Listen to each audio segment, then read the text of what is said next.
Today we have this beautiful letter from St. Paul to Timothy, which in context, Timothy was a young bishop that has been, placed in authority over the local church. And St. Paul's giving him advice and giving him wisdom because he's never been a bishop before and he's very young. And so Paul's giving him some pointers, and some of the pointers he gives to them today was, first of all, don't seek to glorify yourself, whether that be spiritually, that some people use their spiritual authority or spiritual things for praise and for admiration, that it boosts himself up, or even for worldly or monetary gain. He says the love of money is the root of all evil.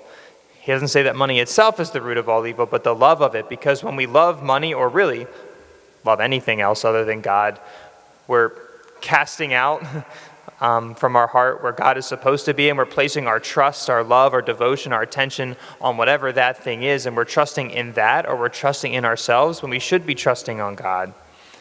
And then he encourages him to compete well, using this athletic imagery that a competitor denies himself many things. He has to live a very disciplined life, even sacrificial life, one that's not pleasant, but one that's worth it in order to be victorious.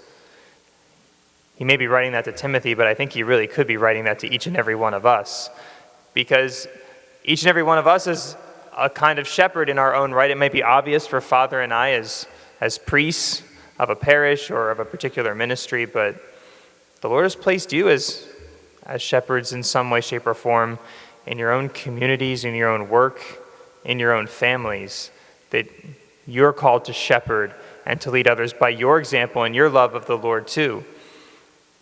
You may very well be the only shepherd, the only disciple, the only believer that these people ever meet. I was just talking to a discerner yesterday who was saying, Father, I think I'm the only person in my school who goes to church. He happened to go to public school. He's like, I've never seen anybody in my school in church, and he was feeling very alone.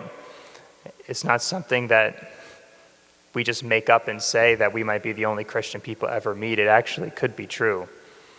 And so the Lord encouraged Timothy through Paul. He encourages us as well. May we be good shepherds, trusting the Lord with all of our heart and competing well, so that we may allow others to meet Christ through us.